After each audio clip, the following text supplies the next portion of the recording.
Bom, a gente tem pessoas que saem do PET, mas o PET não sai delas, né? E uma dessas pessoas é o Pedro, nosso, nosso querido amigo, ex-petiano, né, que deixou bastante saudades. Enfim, eu não tive a oportunidade de trabalhar tanto tempo com ele quanto eu queria, como eu disse para ele, né, na época que ele estava saindo, mas saiu para dar voos muito mais altos. Enfim, né, é muita satisfação, Pedro, te ter de novo aí nas nossas reuniões, agora de forma virtual, né? Nós já estamos bem acostumados, eu acho que tu nem tanto, mas as reuniões do PET virtuais, mas, enfim, né, é uma satisfação aí te ver de novo e aprender contigo. A gente agradece bastante a disposição, a disponibilidade aí, o teu tempo. Vai ser um prazer te escutar. Obrigado, professor. Eu também estava ansioso para poder participar de uma reunião virtual do PET. Estou muito feliz de estar aqui, principalmente como convidado. É bem bacana isso. Eu montei um plano aqui, vocês estão me escutando direitinho, né? Sim. Então, sim. Ótimo. Eu montei um plano aqui, eu montei ele supondo que existiriam pessoas que eu não conhecia. E me desculpa se todos vocês me conhecem, mas eu vou agir como se vocês não me conhecessem. Eu posso fazer uma apresentaçãozinha rapidinha aqui, eu não vou demorar mais 15 minutos e depois eu vou abrir para vocês, enfim, falarem o que vocês acham e tudo o que vocês pensam. Então, para quem não me conhece, eu sou Pedro de Souza Ferreira, eu estudei RI na UNB, me formei agora em julho, no meio da pandemia. Fui do PET por 2 anos, interrompidos por um intercâmbio ali no meio, mas se você somar os 2 períodos, foi durante 2 anos. O PET me viu passar por muitas mudanças e participou ativamente nessas mudanças. Esse crescimento foi uma mudança, foi um crescimento. E hoje eu faço um mestrado em Economia e Ciências Sociais na Universidade Luigi Bocconi, na Itália, que é basicamente um mestrado de Economia da faculdade. É um mestrado por excelência em Economia.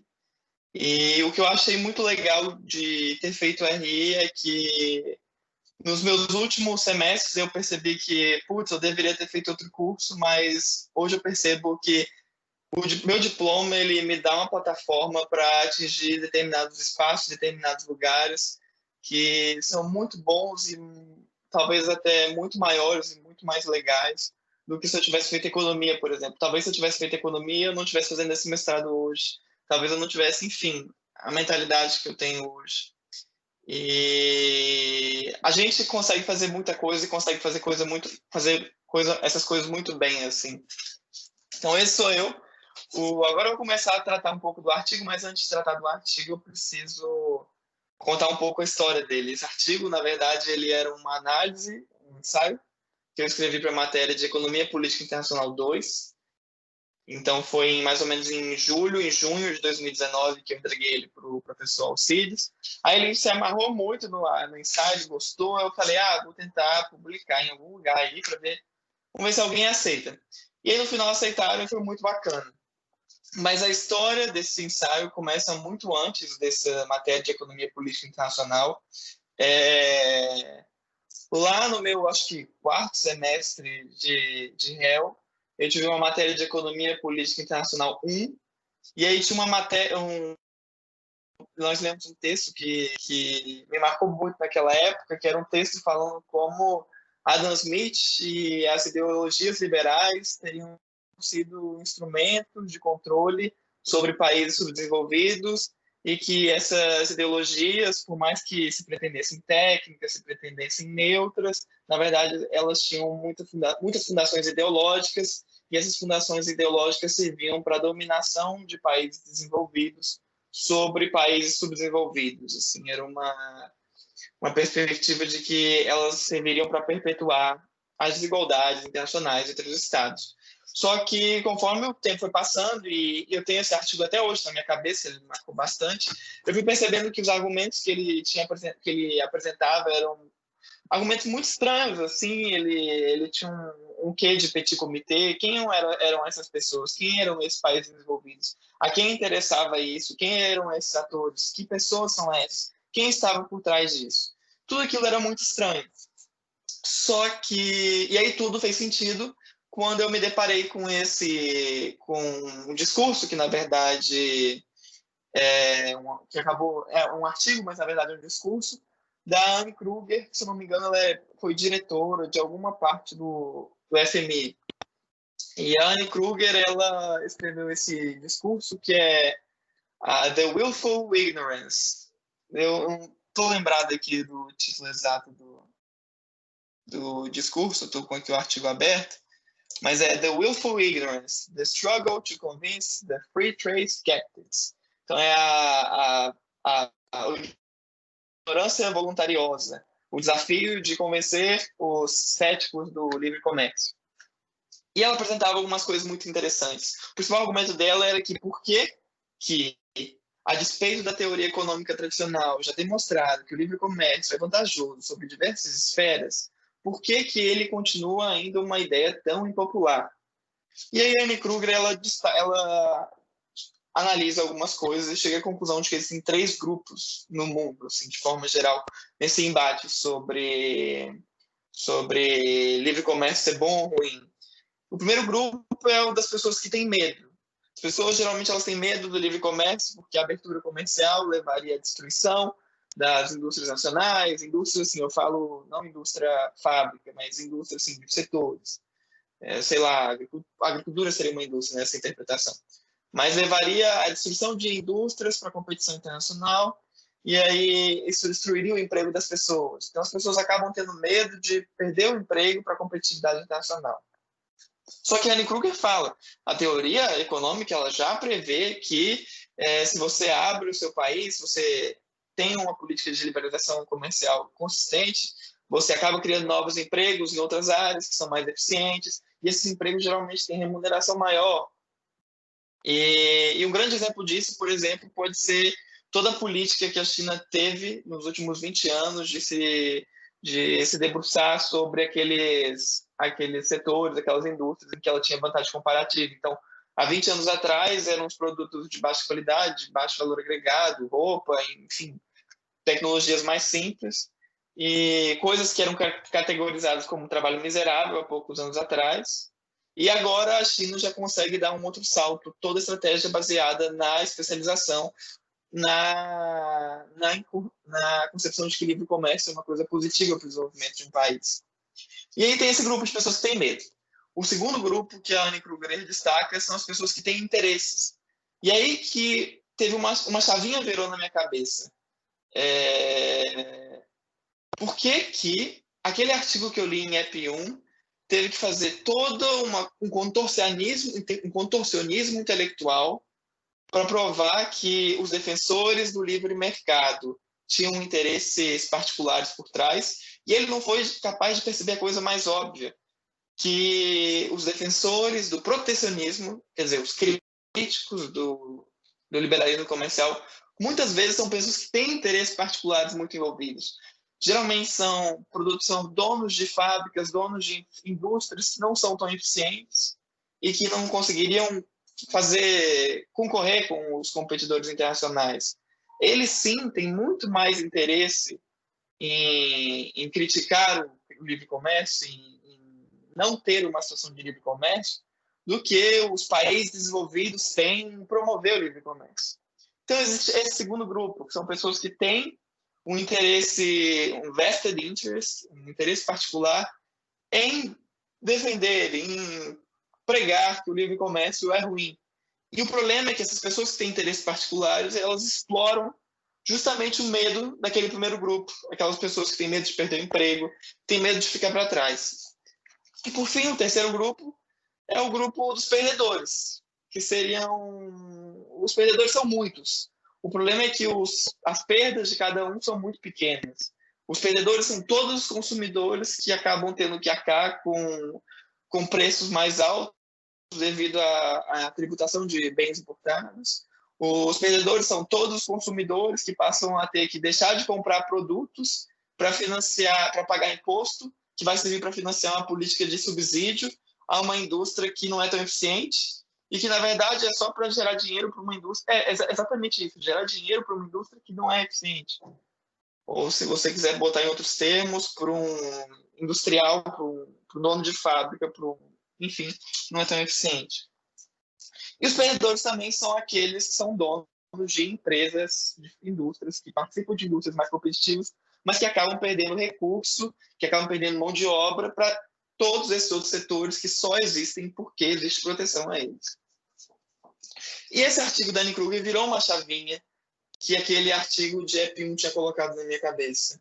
E aí, em junho de 2019, teve toda aquela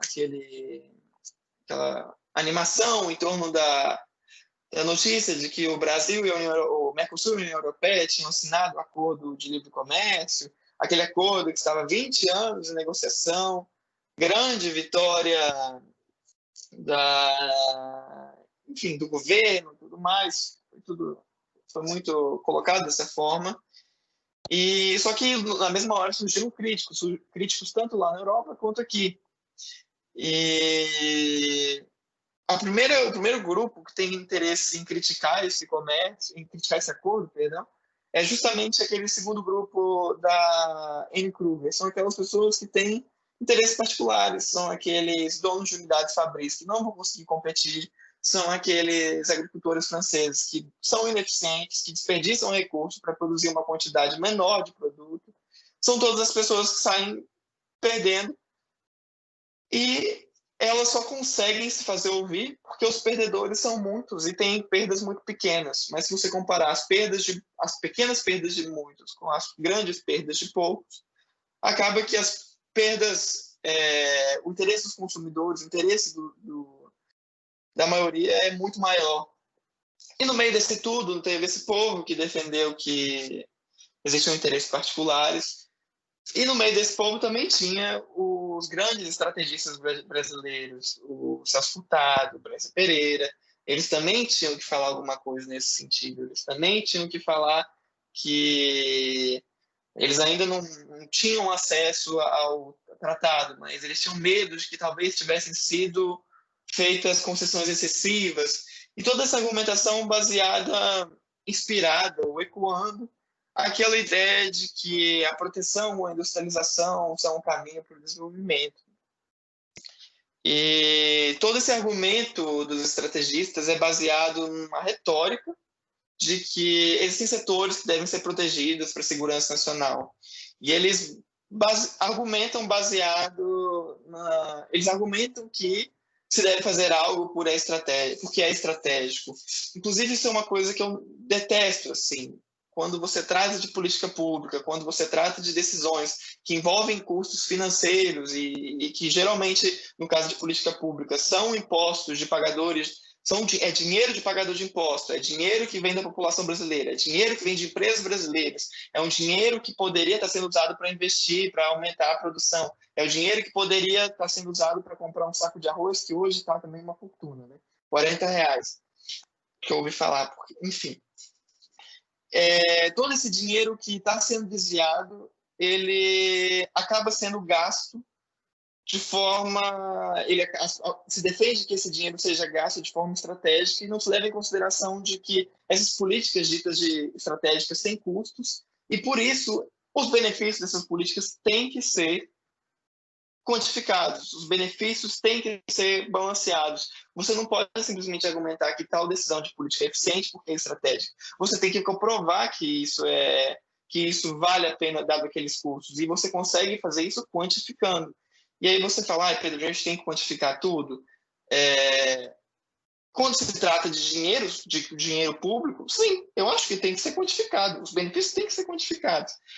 Pedro, mas nós somos formados em RI, enfim, a gente tem um interesse como classe profissional de, enfim, defender também o que geralmente nós desempenhamos, que é fazer esse cálculo estratégico. Mas geralmente o profissional que vai fazer isso vai ter pessoas que vão conseguir fazer cálculo, vão poder quantificar benefícios do lado dele. Vocês vão ter outras tarefas, vocês vão ter que fazer outras decisões e não ter que quantificar as coisas. Mas, enfim, dei essa volta toda para dizer que esses estrategistas se baseiam nesse argumento de que alguma decisão de política estratégica ignoram todos os custos que aquilo traz. E você pode aplicar até isso um pouco à discussão da privatização dos Correios, e não querendo tomar partido. mas eu acho muito fraco e perigoso esse argumento de que alguma coisa deve ser feita porque é estratégica, sendo que você não coloca na ponta do lápis se aquela decisão é a melhor opção para a sociedade brasileira, para os consumidores, ser a mais eficiente. Enfim, eu tô que nem... Enfim, tô divertindo igual algumas reuniões do PET, isso acontecia às vezes. E aí tá legal, nós temos que essa situação de proteção, de combate ao livre comércio não é interessante. E quais são as alternativas, Pedro? Será que nos cabe a nós ser o celeiro do mundo? Isso não é tão ruim assim.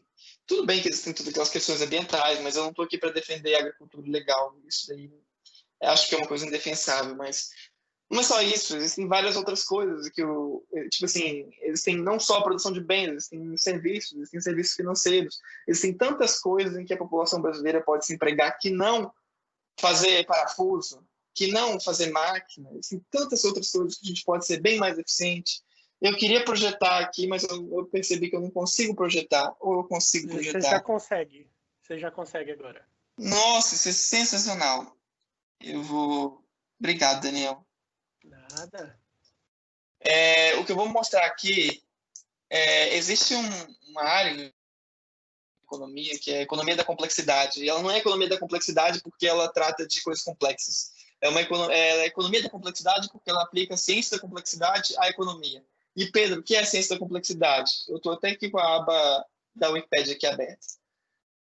É basicamente a ciência que estuda, enfim, as interações sociais, as interações do mundo como interações complexas em rede. E existe um mapa muito interessante da economia da complexidade, que é o mapa da complexidade econômica. Basicamente, o que você tem aqui... Meu Deus, essa imagem é muito grande.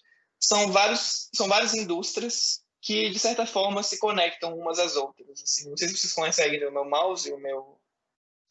por favor, falem se vocês conseguem ver, porque eu acho que... Dá para ver. Ótimo. Uhum. São vários setores que se conectam. Por exemplo, meu pai ele tem uma fábrica de carne seca. E o salto dele em questões tecnológicas para conseguir produzir amônia na fábrica dele é um salto muito grande.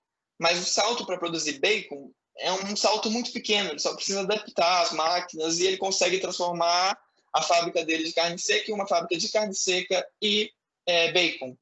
E aqui é mais ou menos essa lógica. Existem setores que se conectam, de certa forma, a outros.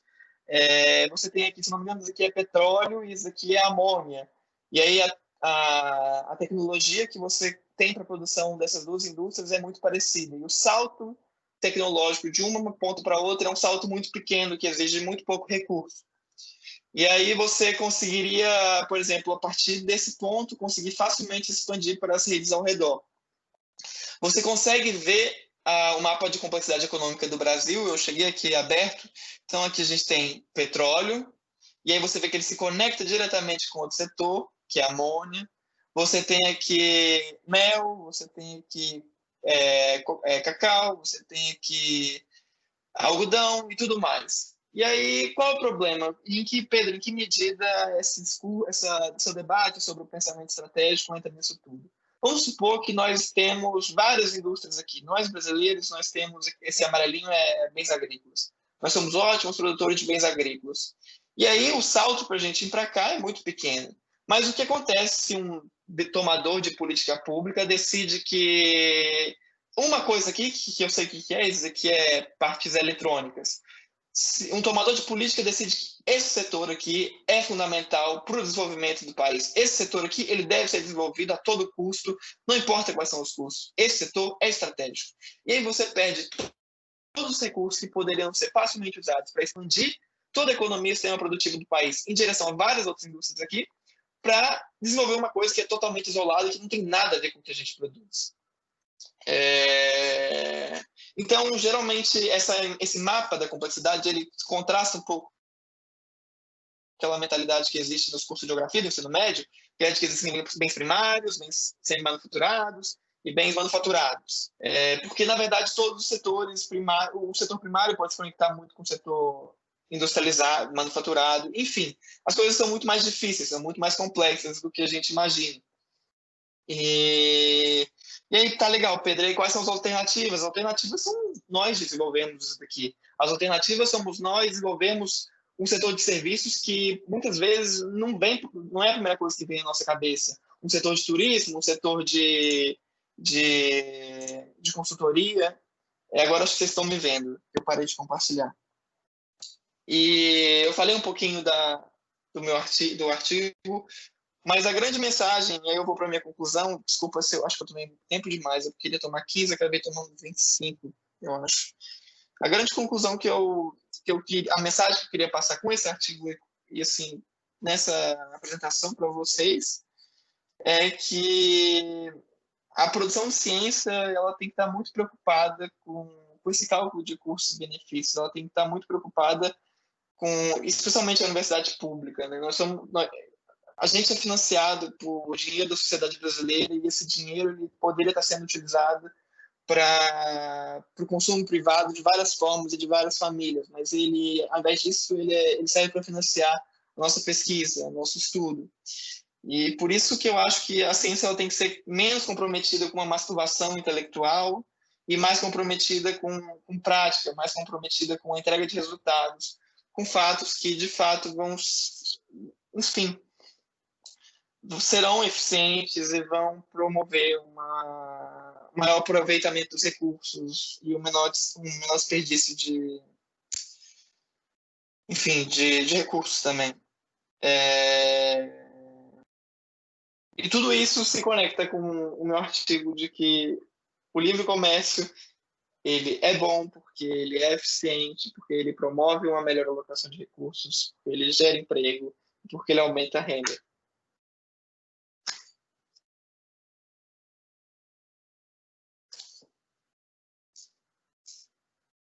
É isso, gente. Obrigado, Pedro. Eu estava esperando a Juliana aparecer aqui de novo. Obrigada, Pedro. Foi muito interessante. Então, na verdade, eu estava tentando ligar meu microfone, assim, ele demora pra caramba para abrir. Eu tô tipo a Vitaly hoje, assim. Eu clico e aí vai. E aí tu clica de novo, ele desliga. Aí, não, estava ligado, enfim. Mas vamos passar as perguntas, pessoal, sem mais delongas. Muito interessante, Pedro, a apresentação. Eu tendo a concordar, enfim, que a gente precisa ter estudos mais voltados a aspectos práticos, né, e com repercussões, enfim, no processo decisório e questões desse gênero. Eu, especificamente, como vocês sabem, escrevo sobre defesa, né, e eu tento sempre usar, enfim, dados empíricos, fazer estudos comparados, fazer indicações de possíveis políticas públicas a serem seguidas, porque eu acho relevante esse papel da academia. Eu também acho interessante e importantíssimo que a academia faça o debate teórico, conceitual, que vai embasar, né, os estudos mais empíricos. Acho que ambos são importantes. Mas o problema é quando, mesmo esses estudos, né, puramente conceituais, mais de cunho teórico, enfim, argumentativos, né, eles não possibilitam esse olhar da prática, né? Então há estudos que estão muito desconectados, né, da realidade empírica em que a gente está inserido, e aí há realmente alguns problemas nesse sentido. Achei bem interessante, enfim, o artigo, achei bem interessante a tua fala. Acho que tem um pouco, né, enfim, o viés da defesa do liberalismo é claro, né? A gente já conhece esse teu viés nas nossas discussões. Eu acho que é interessante, enfim, que ele seja claro, que ele seja evidente. Eu tenho alguns pontos em relação a partir do pressuposto de que há, né, um certo preconceito com o liberalismo. Eu acho que é mais interessante testar a existência disso ou não, olhando para outras áreas, né, do pensamento econômico e ver se existem também preconceitos. Enfim, eu acho que seria um trabalho academicamente menos enviesado, assim, mas eu não vejo problema nenhum em desenvolver a argumentação como tu desenvolveu, né? Só estou colocando que assim, talvez esse preconceito não seja contra o liberalismo, sem compreensão, enfim, seja contra defesa de posições econômicas em geral, enfim, né? Só estou colocando algumas questões para o debate mesmo. Mas, enfim, vou passar para o pessoal, que eu acho que está todo mundo com saudades, enfim, vai querer debater bastante contigo. Tenho aqui Henrique, não, o Daniel está em primeiro, Daniel, João e Henrique. Daniel está em primeiro. Eu acho que é o Daniel, na sequência o Henrique, depois eu. Então, vou falar aqui rapidinho. Deixa eu ver se eu consigo abrir a câmera. Pronto. Oi, Pedro, bem-vindo de volta. Sempre bom aqui, né? Sempre controverso, é claro, mas é importante, eu diria. O meu fundo não é por acaso, nós estamos aqui numa sociedade pós-escassez, né? Que a sociedade de Star Trek é pós-escassez. Então, essas preocupações econômicas que a gente tem e tal, elas vão todas literalmente para o espaço nesse tipo de sociedade, né? Mas, inclusive, eu vou tentar alocar o tempo aqui, que é meu recurso escasso no momento, e ser o mais direto possível. Mas não sem antes fazer o meu típico prólogo e tudo mais, né? Primeiro, parabéns, muito legal você estar na Itália. Não sei se é o melhor ano para isso, mas de qualquer jeito é bom, né? Eu fiquei muito feliz quando eu vi o que aconteceu, quando eu vi que você foi para aí e tal. Eu tenho certeza que todo mundo aqui no PET deseja muito sucesso para você. Mas, enfim, vamos para as questões substanciais. Eu estou, há algum tempo, sempre que eu leio uma coisa, tentando fazer aquela primeira leitura super receptivo, falando, não, eu quero acreditar nisso aqui, eu vou levar todas as ideias do autor para o coração, vou levar de boa fé e vou avaliar o máximo possível. Eu estou sempre tentando agora, né, avaliar o mérito interno das coisas. Então, eu fico sempre... Como é que eu posso dizer? Eu acho estranho quando a gente tenta, nesses debates, inserir essas questões de má-fé e boa-fé. Porque, no fundo, é um debate, não, mas quem está levando essa posição tem determinado interesse, quem está levando essa posição tem outro determinado interesse. Isso é importante num segundo momento. Claro que é importante no segundo momento você mapear os interesses que estão ali. Mas, num primeiro momento, eu acho que a gente tem que tentar sempre pensar as ideias como elas próprias. E talvez você já saiba, e eu devo discordar da maioria de suas ideias, mas não é disso que eu quero falar agora. Eu teria uma pergunta sobre outros tipos de consideração. Você falou, por exemplo, deixa eu abrir o texto que eu tinha. Poxa, eu tinha...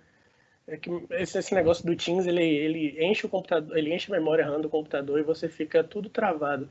Mas eu tinha destacado uma parte em que você fala mais ou menos sobre os interesses, né, de setores menos eficientes da economia. Só que a pergunta que eu quero fazer é assim: será que a justificativa pode ser por outros valores normativos? E eu vou usar o próprio exemplo do Acordo com a União Europeia. Muitos estados, os franceses principalmente, isso recentemente, até agora, estão colocando a questão ambiental. Angela Merkel, por exemplo, está colocando a questão ambiental como um valor normativo importante para esse determinado tratado. Um argumento é que colocar o desflorestamento, a questão ambiental, como um ponto-chave, como um ponto importante para o tratado, poderia estar escondendo interesses protecionistas dos agricultores franceses, por exemplo, ou outros interesses protecionistas que podem haver na Europa que não desejam a concretização desse tratado. É um lado para ver. Só que, por outro lado, a própria ideia de liberalismo, e agora eu falo de liberalismo político mais do que econômico, porque o liberalismo, no fundo, é uma doutrina política. Ela é uma doutrina de se valorizar a liberdade do indivíduo e o seu papel na sociedade enquanto autônomo. Então, o liberalismo ele valoriza a autonomia. E ele traz valores normativos, como os direitos do homem, que hoje a gente fala de direitos humanos, como a própria liberdade, a raiz da palavra liberalismo. Será que esses valores normativos não podem ser também considerados no livre comércio? Porque se a gente for levar a consequência, o argumento que você usa, a União Europeia não poderia ou não deveria, por causa que o Brasil não segue determinados padrões, digamos, trabalhistas, ou determinados padrões de direitos humanos, ou principalmente determinados padrões ambientais, isso não deveria ser óbice a você fazer um acordo de livre comércio.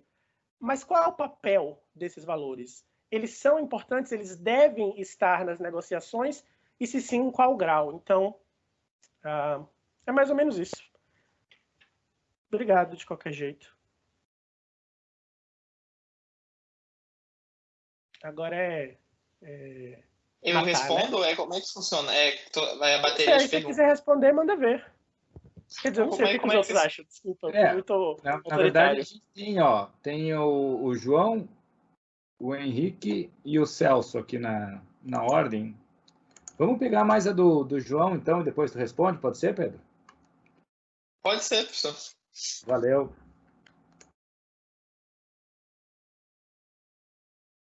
Professor, acho que o Henrique estava na frente. Se quiser fazer a pergunta Vamos ao primeiro. Henrique, então. Vou falando assim, então. Então, eu já estou mais no meio termo, assim, né? Primeiramente, parabéns por tudo que você tem feito aí, Pedro. Parabéns pelo mestrado. Eu achei o artigo muito legal, assim, acho que ele está muito bem escrito, sabe? Tá muito claro.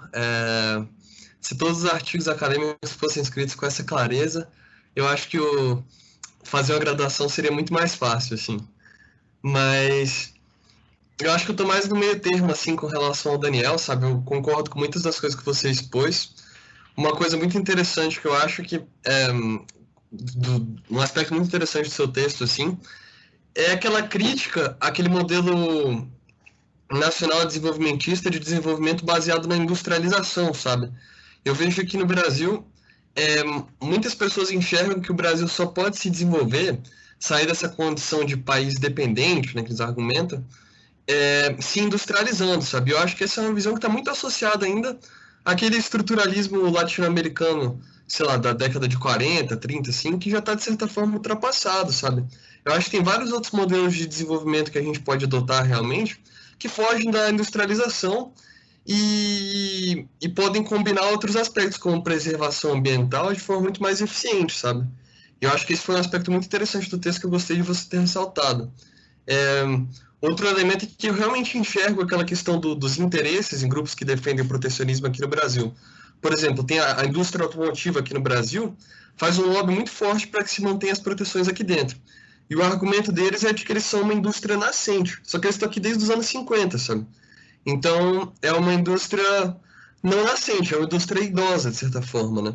Então, eu acho que, de certa forma, essas multinacionais ou empresas, assim, grandes conglomerados que defendem proteções, precisam, de certa forma, ser forçadas a sair da zona de conforto delas, sabe? Mas aí a pergunta que eu te faço, e a oposição que eu tenho, de certa forma, a crítica que eu tenho à ideia de livre comércio, é que, por exemplo, em determinadas situações, você falou que, assim, o livre comércio a longo prazo, ele aumenta a eficiência da economia, gera mais empregos, só que muitas vezes a sociedade não pode pagar para ver esse longo prazo, né? Tipo, uma das críticas que o Joseph Stiglitz faz às políticas de condicionalidade da FMI é que, por exemplo, quando elas foram adotadas em países como a Etiópia, uma liberalização, por exemplo, na importação de alimentos acabou sufocando vários pequenos produtores que passaram a passar fome lá, né? Então eu acho assim que essa ideia de livre comércio, ela de certa forma precisa ser adotada com muito cuidado, assim, né? Então eu queria saber o que você tem a dizer sobre isso, assim, sabe? Se você acha que esses limites são necessários, assim, o que você tem a dizer sobre essas críticas ao livre comércio?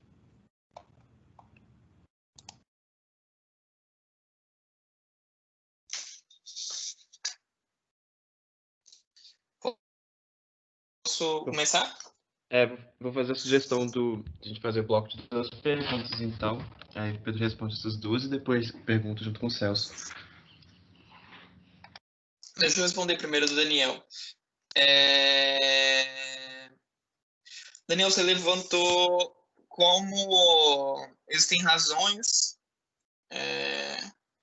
talvez eu vou falar como se fossem não econômicas, mas isso é questionável, assim. razões não econômicas que poderiam justificar a repulsa ao livre comércio, como, por exemplo, a questão do desmatamento ambiental e... Principalmente direitos humanos.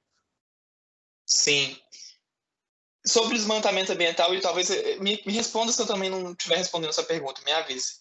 Sobre o desmatamento ambiental, eu acho que isso, assim, não é... Para mim, isso não é discutível, assim, sabe? Se isso é dessa forma, se de fato essa indústria ela produz custos sociais através de impactos ambientais que, enfim, que geram perdas para a sociedade, então acho que isso também deve ser levado em conta. Mas não, assim, não acho que também deva ser, só porque esses impactos ambientais a gente não deve negociar.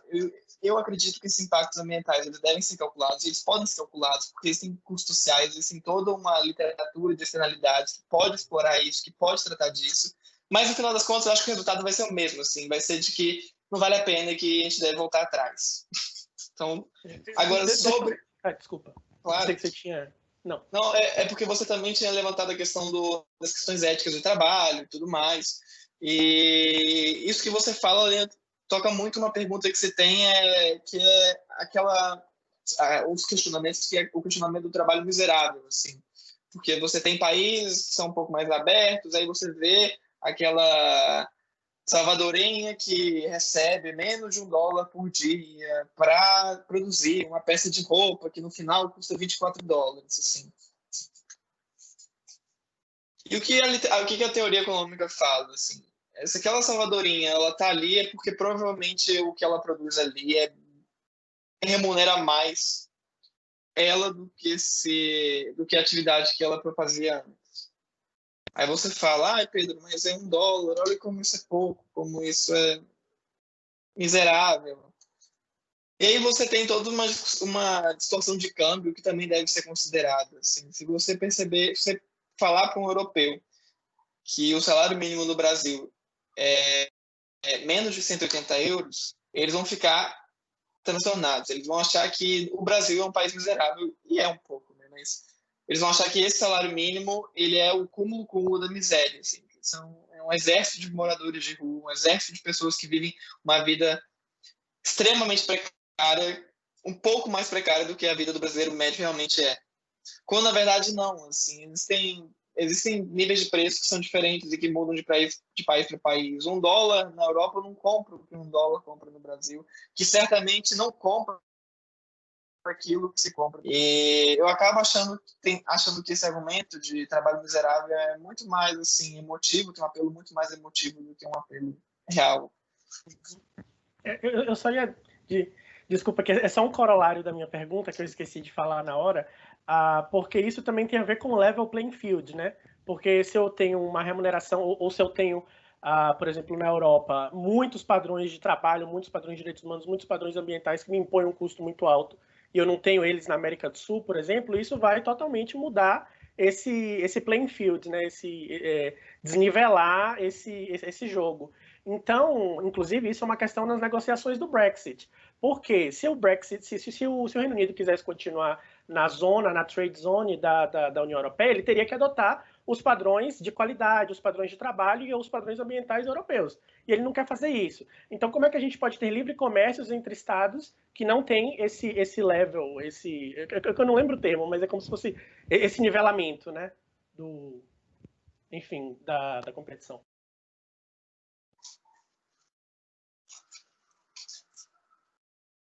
Olha, Daniel, eu tento argumentar que, tipo assim, a produtividade assim, a tradição econômica fala que a produtividade explica o salário. E assim, se aqui se remunera mais, existem todas as questões ambientais, todos os padrões mínimos de trabalho, mas também existe uma questão de produtividade atrelada que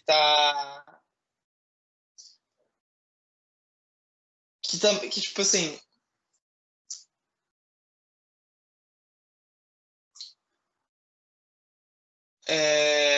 o trabalhador europeu ele não precisa se preocupar com as empresas migrando para fora, migrando para onde as condições de trabalho são menos, enfim, são mais flexíveis, porque o que ele faz é muito produtivo, porque o que ele faz é diferente, porque a educação que ele tem é diferente, porque as competências dele são diferentes. E a despeito disso tudo, enfim, são coisas diferentes. Eu acho que eu não respondi, eu acho que eu estou dando voltas, mas eu acho que, de certa forma, você também tem um bom ponto. De certa forma, eu fui bem malvado, né? Você tem um bom ponto. Surpreso? Oi? Perdão, cortou.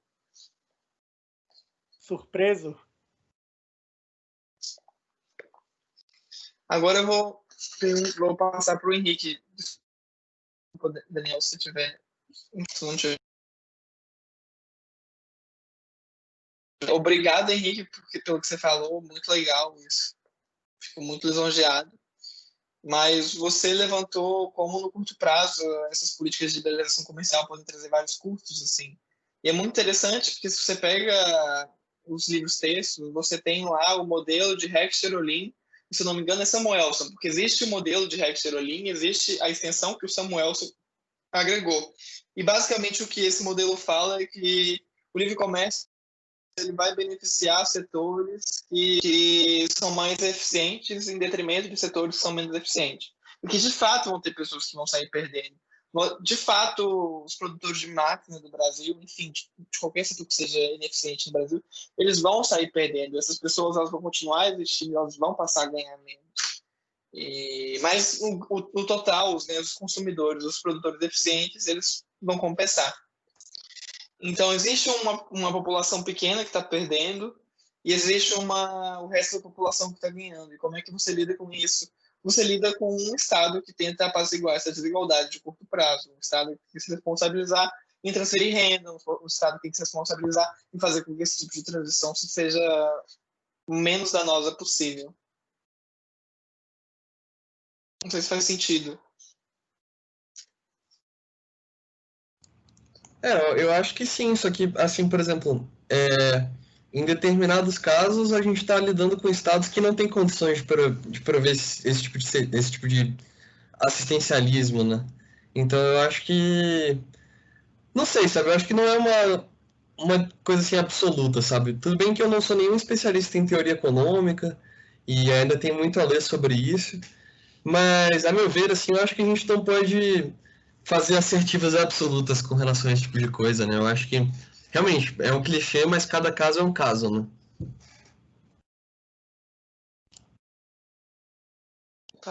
Eu pensei em uma coisa, mas perdi. Mas é isso. Agora acho que eu fechei. Vamos lá, então. Tem o João, Celso e o Gabriel. Saudade do Sawyer.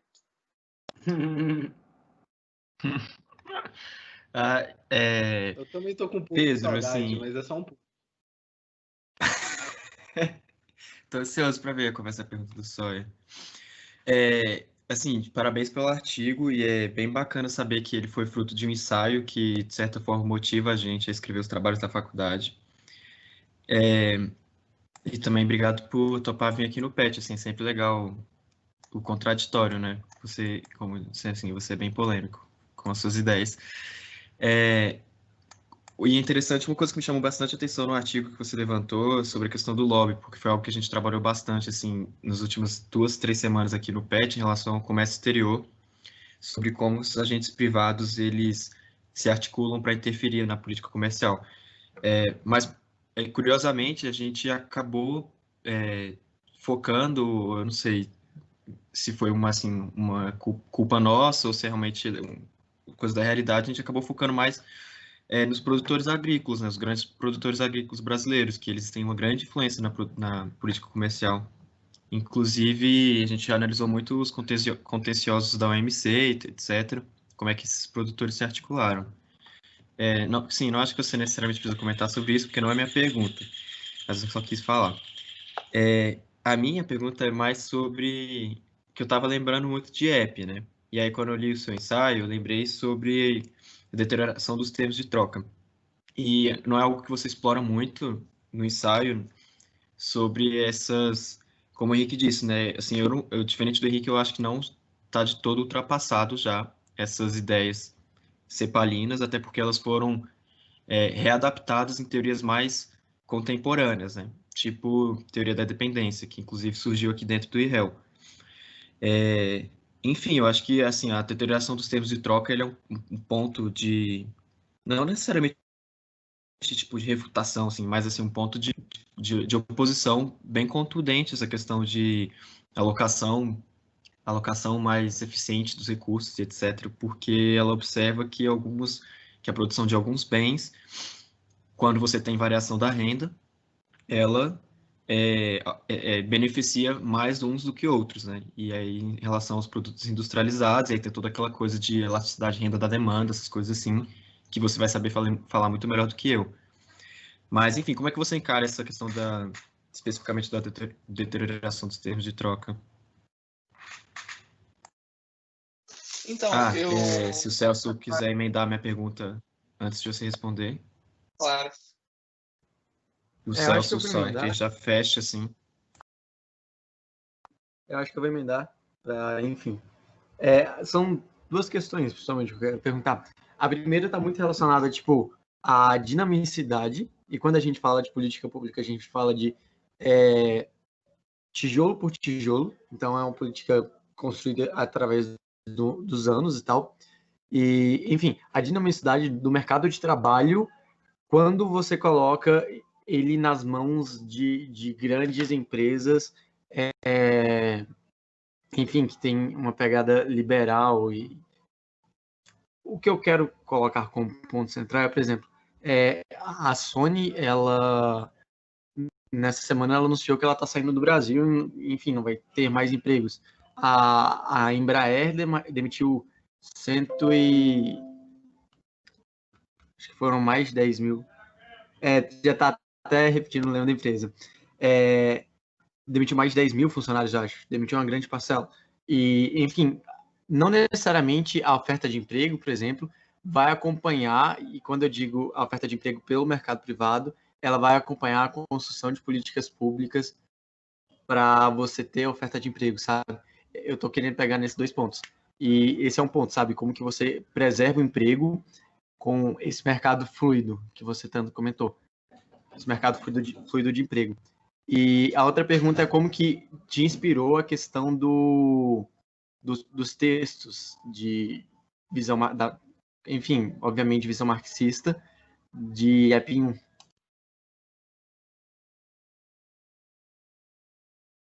Como assim, Celso? Desculpa cortar o sonho, mas como assim me inspirou? Em que sentido? Eu lembro que você comentou que o texto em EP 1 ele te inspirou, mas, enfim, você tem ele muito marcado de uma maneira crítica, né, que gerou. E aí, enfim, todo esse processo de oposição. É uma pergunta. E, Camila, enfim, 2.500 é muita gente, né? Não 10 mil, mas é muita gente. Perdão pelas cifras erradas. Sim, eu sei, mas 10 mil, caralho, metade da empresa, mano. Calma. Eu só digo que se for assim, a Bahia tem 60 milhões.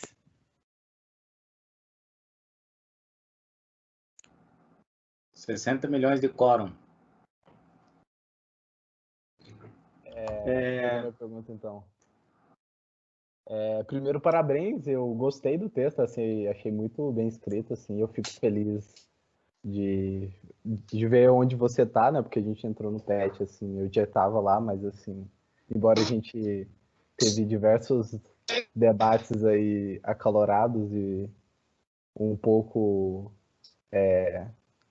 tensos em alguns momentos, né? Mas sempre foi seguindo a grosseria e o não respeito, assim.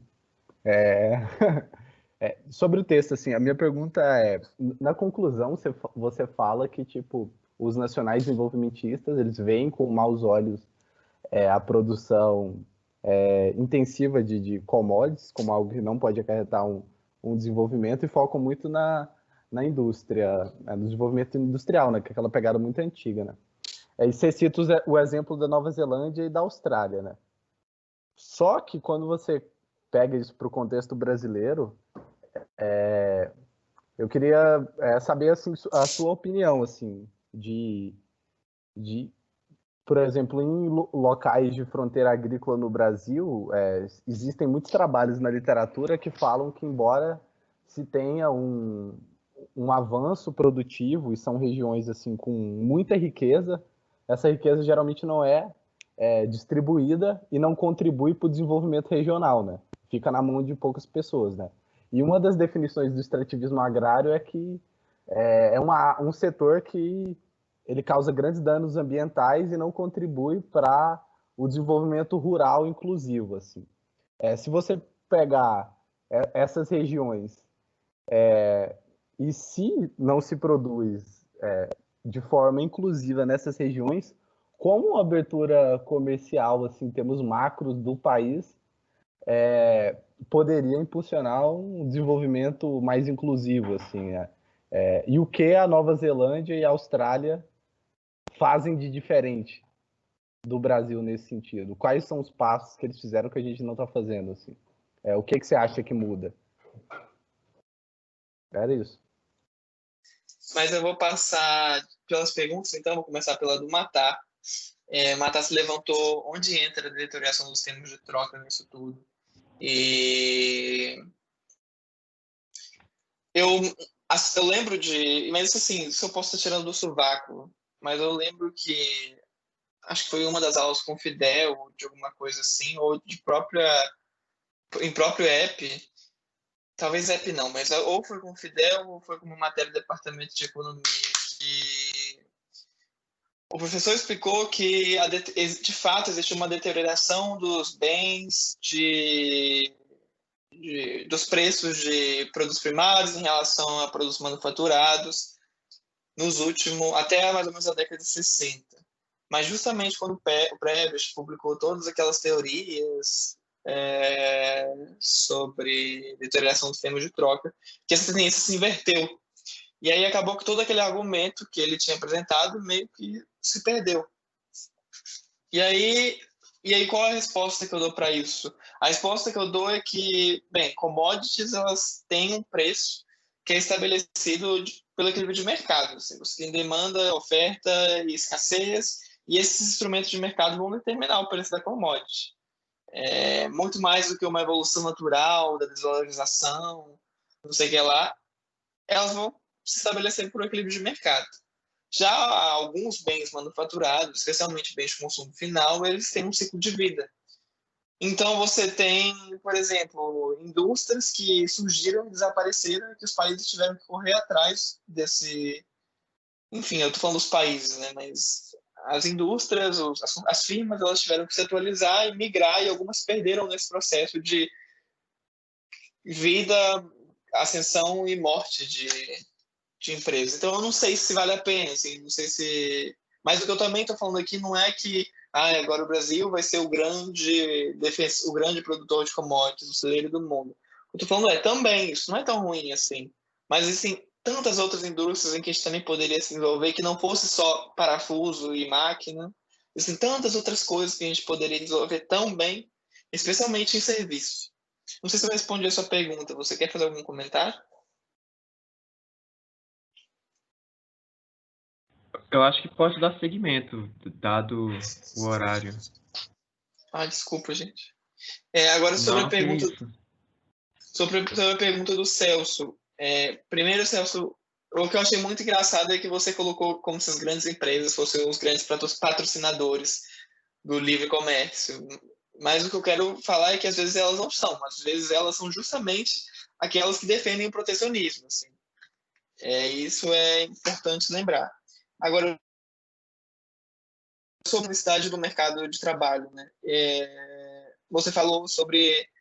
Deixa eu tentar retomar o que você falou. Você falou que talvez a demanda de emprego, e quando eu falo demanda de emprego, é a demanda por mão de obra, então os empregadores, não vai acompanhar, ou então talvez mingue, talvez contraia, dada a oferta de emprego, dada a população econômica ativa do país. E que você tem medo que o livre comércio acabe... Perdão, você pode retomar isso que você tinha perguntado? Enfim, a volatilidade do que o livre comércio emprega no emprego. Então, por exemplo, regiões como o cinturão enferrujado, né, nos Estados Unidos, enfim, é uma região que, devido às mudanças econômicas, perdeu muito emprego e foi muito impactada. Então, esse é um ponto, sabe? E como isso pode acontecer também no Brasil, a depender dos rumos enfim, que a economia e que o livre comércio toma, sabe? Como isso pode minguar países e minguar políticas de trabalho. Mas você teve o cinturão, o Rust Belt, mas ao mesmo tempo que surgiu o Rust Belt, você também tem o Vale do Silício que surgiu. Tipo assim, um necessariamente surgiu porque o outro emergiu. Os dois são fruto da mesma política de abertura comercial e de, enfim, desenvolvimento das indústrias. Quem estava no enferrujado não foi para o Vale do Silício empreender, né? É diferente, sabe? Certo. Mas é isso que é aquilo que eu falei, assim, a teoria econômica ela sabe, ela tem ciência de que vão existir perdedores, mas o que ela está falando é que os ganhos como um todo para consumidores e para produtores eficientes vai ser maior do que a perda desses pequenos perdedores. E aí quais são os impactos disso para a emergência de populismos? Isso aí já é outra história. Mas no fundo o que você vê é um aumento da produtividade média do americano, assim, ao longo desses tempos. Essa emergência do Rust Belt só foi acompanhado por um aumento de produtividade do produtor do americano médio. Mas outra coisa que é muito interessante pensar é que se você consegue desenvolver setores que são mais eficientes, você acaba também tendo um fomento ao investimento e poupança, e esse investimento e poupança ele vai acabar tendo que ser alocado em alguma coisa. Talvez não seja alocado na expansão daquela indústria, mas talvez vá para outra indústria. Talvez aquela grande empresa de agricultura, tipo a SLC, ou então a... Como chama? Eu só conheço a SLC. De agricultura, ela não vai usar o resto de lucro dela para investir em agricultura. Talvez ela vai investir naqueles setores que estão em volta, naquele mapa de complexidade. E aí você tem todo o desenvolvimento de outras indústrias, de outros setores, graças à dedicação, à eficiência daquele setor. Então, a demanda de emprego ela também vai aumentar por causa do desenvolvimento dessas outras indústrias. E aí, como o trabalho, indo para a sua segunda pergunta, como o EP2, EP1, aquele texto de EP1 me inspirou, na verdade, eu acreditava muito naquilo. Eu acreditava muitas coisas ali que me eram faladas na aula de EP1. Eu, por exemplo, acreditava que as empresas elas deveriam pagar pela remuneração, pagar pela educação que o Estado dá para os empregados que ela contrata. Porque isso era uma coisa que eu escutava e que eu achava que fazia sentido. Porque a empresa ela realmente recebe pessoas que são muito bem formadas e que só são bem formadas porque existe um Estado que bancou, então elas deveriam pagar por aquilo. Só que as empresas pagam, elas declaram imposto sobre a renda delas, elas declaram N outros impostos, elas pagam N outros impostos, elas pagam por aquilo.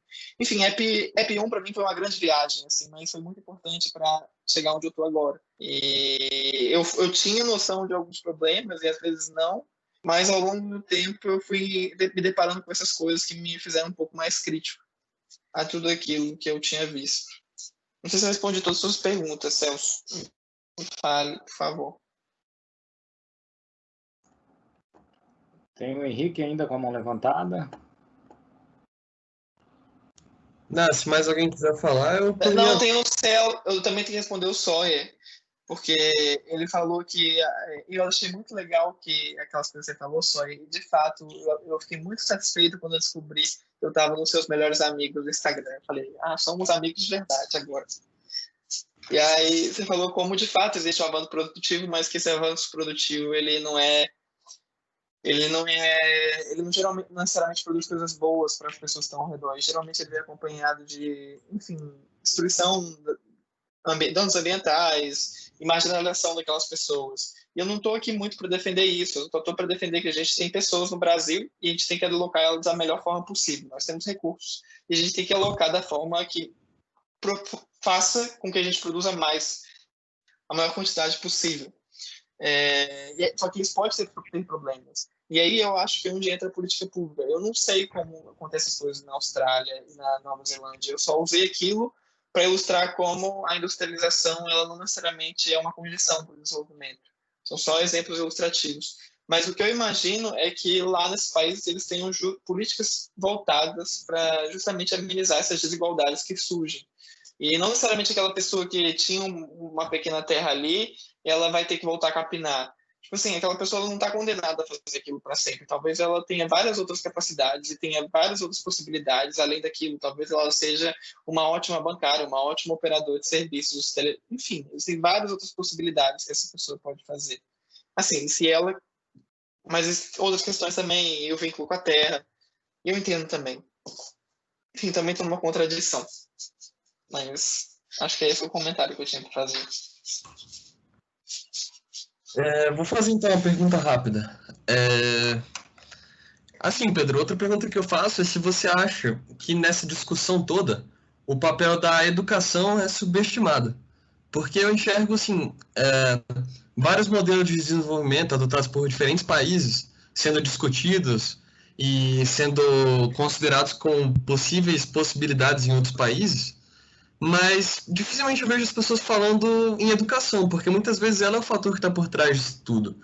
Se você for ver a Coreia do Sul e Singapura, são dois países que adotaram estratégias de desenvolvimento diferentes. Assim, a Coreia do Sul começou protegendo a sua indústria e Singapura abriu as fronteiras comerciais de forma definitiva, assim. E aí, os dois países hoje passaram por assim, uma evolução socioeconômica gigantesca. A Coreia do Sul, nos anos 50, estava ali no patamar de Gana e Bolívia. Hoje está assim, um país desenvolvido, né? Mas todos esses países, eles pegaram um sujeito que era analfabeto e transformaram o neto dele num engenheiro. Então, eles passaram por uma revolução educacional rápida, assim, em 2 gerações, a qualificação da população aumentou exponencialmente. Então, a meu ver, assim, eu acho que a educação é um fator que é muito subestimado nessa discussão, sabe? Eu queria saber se você concorda comigo. O Henrique, geralmente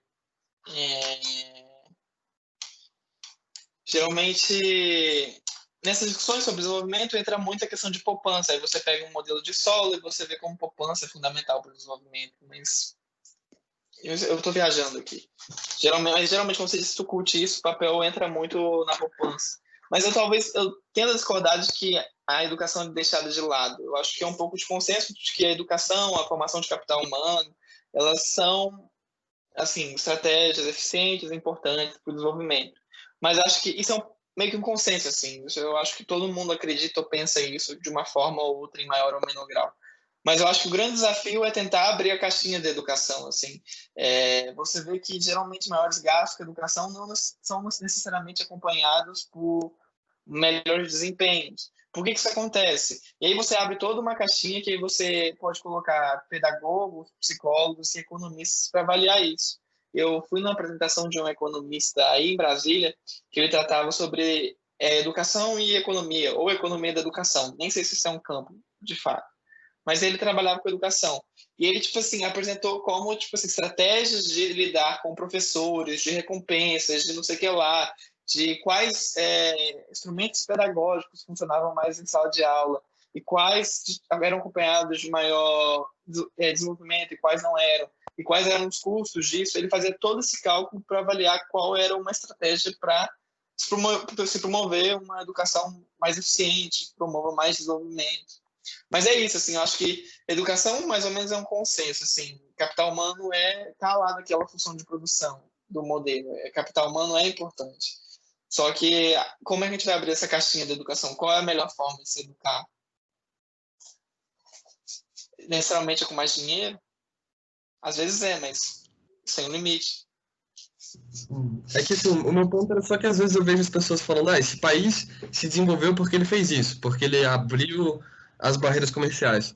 Quando, na verdade, assim, quando você tem esse nível de mudança educacional, é inevitável que algum tipo de desenvolvimento vá acontecer, não importa a política comercial adotada, sabe? Eu acho que essa é a minha visão. O desenvolvimento é uma questão multicausal, né? E a política comercial faz parte dessas causas. Eu acho que esse é o ponto do Henrique, pelo que eu estou entendendo, assim, né? E assim, eu acho que uma grande discussão é em que momento do processo de desenvolvimento se faz a abertura ou se deve fazer a abertura, né? Eu conheço pouca discussão sobre isso. Eu acho que os países desenvolvidos tendem a ter economias mais abertas por uma série de fatores, né? E até pelo tipo de mercado em que eles querem se inserir. O Daniel também está com mão levantada? Eu, então, queria fazer um comentário que vai destoar um pouquinho do tema que estava tendo até agora, mas tem a ver com minha primeira pergunta e eu vou insistir um pouquinho nisso. Então, assim, talvez você nem queira responder de forma específica, talvez nem precise, mas eu sou uma pessoa, acho que a gente até já conversou sobre isso e você achou um absurdo o que eu falei, como de costume. Eu sou uma pessoa que me dinheiro considero... público, a gente faz o que a gente... Com o dinheiro público, a gente faz o que quiser. Não, a gente deixa isso nas pet quotes. Momentos. Mas... Hã? Não, momentos. Desculpa. Pois é. Aliás, saudade, Pedro, mas vou ficar quietinha de novo. Não, pode falar. Não, é só que veio a nostalgia agora, mas eu não tenho nada mais a falar. E desculpa te interromper, foi muito mal educado da minha parte. Não, que nada. Reunião do PET é assim. Eu tava até achando que tava limpinho demais a reunião, todo mundo respeitando a ordem. Como é que é isso, né? Há anos nessa indústria vital. Mas, enfim. O que eu queria falar vai mais ou menos pelo fato de que eu já conversei até com você. Eu me considero uma pessoa que adota muito das ideias liberais. Só que eu me vejo enquanto uma pessoa que adota muito das ideias liberais no campo político. E eu vejo como uma certa contradição esses dois desenvolvimentos, esses dois ramos, né, que o liberalismo tomou a partir do século XIX. Porque você tem ali, por exemplo, nos filósofos do esclarecimento, Locke...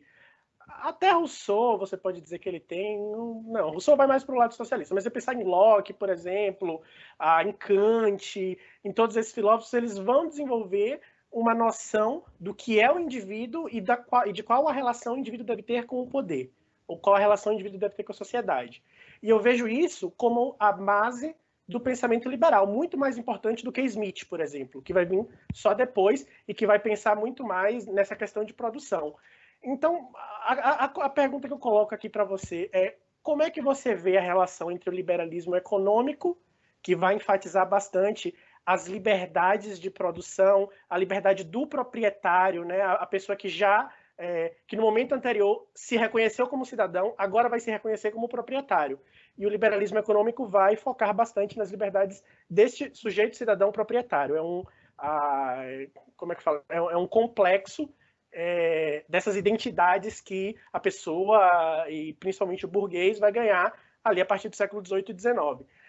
Só que muitas vezes, e isso principalmente a partir do século XX, a gente vê uma certa contradição entre essas duas formas de se encarar o liberalismo. Porque, como você falou, por exemplo, para o liberalismo econômico talvez não seja tão importante eu ver se está tendo uma violação de direitos humanos ou não. Talvez não seja tão importante eu ver se o direito político está sendo respeitado antes de fazer um acordo de livre comércio. Sendo que para o liberalismo político, isso é a base da própria, assim dizer, usar uma expressão antiquada, do próprio contrato social, né? Então, como reconciliar essas duas visões do liberalismo, ou elas são reconciliáveis? Porque às vezes eu vejo que o liberalismo econômico ele avança nos direitos políticos. Eu digo os direitos políticos como direitos humanos de primeira, segunda e terceira geração. Entende onde eu estou querendo chegar aqui? Então, como essas duas visões são ou não possíveis de serem reconciliadas?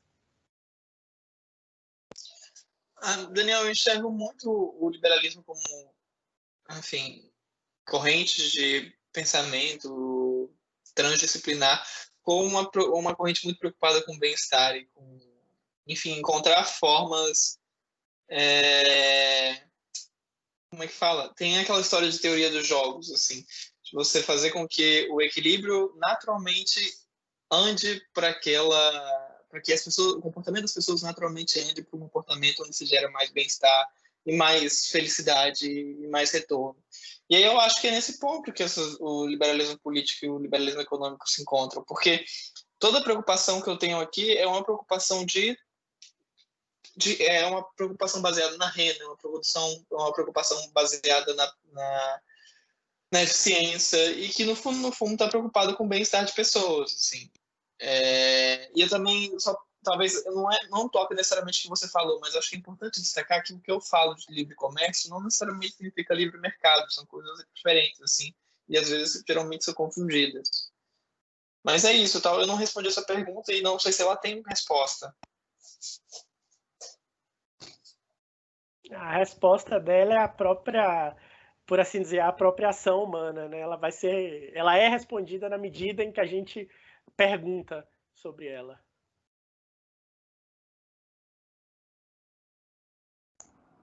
A galera tá ficando filosófica já aí, né? Não, com o Daniel é sempre assim. Legal. Eu tô sentindo falta do Parmênides ainda, né? Nas elucubrações. Não! Mas tem a ver com o debate liberal também. Tem a ver. Claro que tem. Henrique, queria falar? Não. Bom, pessoal, a gente está chegando aí às 6 horas. A gente já teve aí 2 debates, eu acho, bastante frutíferos, enfim, né, para encerrar essas nossos comentários, né, sobre comércio internacional e assim, foram várias abordagens diferentes que a gente trouxe. Eu acho que foi bem interessante a gente fechar o debate com uma discussão mais ampla, né, mais geral sobre o liberalismo, enfim, né, tanto em relação ao que é o liberalismo, sobre como diferentes visões, né, do que é o liberalismo são aplicadas, e os limites dessas aplicações. Eu acho que o Pedro também apontou para alguns deles, enfim, né, a gente tende a associar, né, o liberalismo ao grande empresariado. Achei interessante o Pedro dizer, olha, alguns desses grandes são contra, né, o livre comércio, por vezes são favoráveis a um tipo de livre comércio e desfavoráveis a outro, né, enfim, setores têm diferentes perspectivas, né, do mercado. Foi muito interessante que a gente acabou associando essa discussão de hoje à questão dos lobbies, né? E se não houvesse essas dicotomias entre os empresários, não haveria lobbies atuando em contrariedade um ao outro, né? Iria todo mundo para o mesmo lado. Então, acho interessante a gente apontar que há divergências em relação ao tema, né? E há, entre os próprios liberais, diferentes visões, né? Enfim, eu sou muito crítico, né, do neoliberalismo, como foi absorvido aqui no Brasil, mas é interessante a gente estudar o neoliberalismo de modo a entender que muito do que a gente absorveu foi erroneamente absorvido, né, também. Então, assim, há nuances e nuances entre os diferentes modelos liberais. Acho que o Daniel trouxe isso também de maneira bem interessante, né, na fala dele sobre as diferenças entre os liberalismos, né, o econômico, o comercial, o social, enfim, sociológico, político e tudo mais, né. Então, quando a gente se diz liberal, né, é difícil a gente saber, sem qualificar essa afirmação, do que a pessoa está falando, né. E assim, é interessante que enquanto a gente discutia, né, eu estava pensando sobre essa questão do controle das empresas sobre a nossa vida, né, em especial porque eu entrei aqui no LinkedIn e a primeira postagem que apareceu foi uma postagem do Pedro, né, sobre, eu até curti aqui, sobre casais, enfim, né, que estão saindo do coming out, né, como ele coloca. Acho que foi uma postagem de ontem, né, Pedro? Mas por algum motivo o LinkedIn entendeu que a gente devia estar conversando um com o outro, enfim, me chamou a atenção para isso agora. Eu abri aqui, então, foi a primeira também. Olha aí, ó. Curtam, gente. Ou foi o Pedro que botou na nossa cara ali, ou foi o próprio LinkedIn que entendeu que a gente estava dialogando, né? Mas essas questões mostram bem, né, o quanto o grande empresariado de hoje, né, que é o empresariado de serviços e eletrônica, enfim, né, está presente em nossas vidas. Eu não me lembro se foi o Henrique ou talvez o João que comentaram que a gente acabou levando as nossas discussões bastante para a área para o setor agropecuário, enfim, mas a gente trabalhou muito com o setor de serviços também a partir da apresentação do Murilo, né, que é da Odebrecht, fazendo trouxe todo o discurso do Odebrecht, Lava Jato, enfim, né, como é que eles se posicionaram em relação ao governo e como o governo se posicionou em relação a eles no processo todo. Enfim, foram debates muito interessantes e bastante diversos também, né? Eu acho que a gente conseguiu trazer diferentes perspectivas sobre o tema, né? E algumas delas, em certo sentido, conflitantes, né? Eu gostei bastante da forma como a gente conduziu a temática, foi um fechamento com chave de ouro aí, terminar com o Pedro, né? Que, enfim, como está todo mundo apontando, vem tendo grande sucesso, né? Tá cortando o cabelo aí na Itália e tal, mas o bigode manteve, Pedro. Coisa boa. É a minha marca, professor, só que as pessoas aqui acham um pouco estranho. Ah, é? Mas tem que a latino-americanidade aí preservada. Totalmente. É um bigode pós-colonial. Não só a latinidade europeia. Liberal decolonial.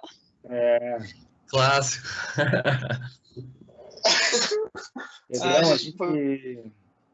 Diga, desculpa. Não, é porque eu fico acompanhando o que o Pet tem feito, assim, com um misto de orgulho e de inveja, de que eu queria estar ali, eu queria estar participando, eu queria estar vendo, eu queria estar mais perto. E eu fico muito feliz e honrado de estar aqui podendo falar todas as abobrinhas que eu quero e de vocês estarem dando palco para maluco. Isso daí tá na essência do Pet, né? Enfim, Pedro, a gente só tem a agradecer aí. Tá na hora já da gente dispersar a reunião. O Henrique já puxou a bola ali. Já tá mudando a nossa vibe, né? Mas um prazer, cara, te ouvir, um prazer falar contigo. Agora que eu tenho o link das reuniões, é toda sexta, das 12h30, né, em diante. O link é sempre o mesmo, é só acessar sempre que quiser, as portas estarão abertas. Alguém quer fechar aí, fazer um agradecimento especial ao Pedro, talvez um dos seus melhores amigos no Instagram, ou alguém mais aí que queira se despedir, sinta-se à vontade. Pedro, boa sorte na sua nova trajetória. Tenho a dizer isso, que você é sempre bem-vindo no PET. Sim, eu queria falar que eu tô com saudade e tô feliz de te ver, mesmo que dessa maneira, e aparece mais. Pedrão, muito obrigado, valeu mesmo aí pela presença. Como a gente falou, as portas estão sempre abertas.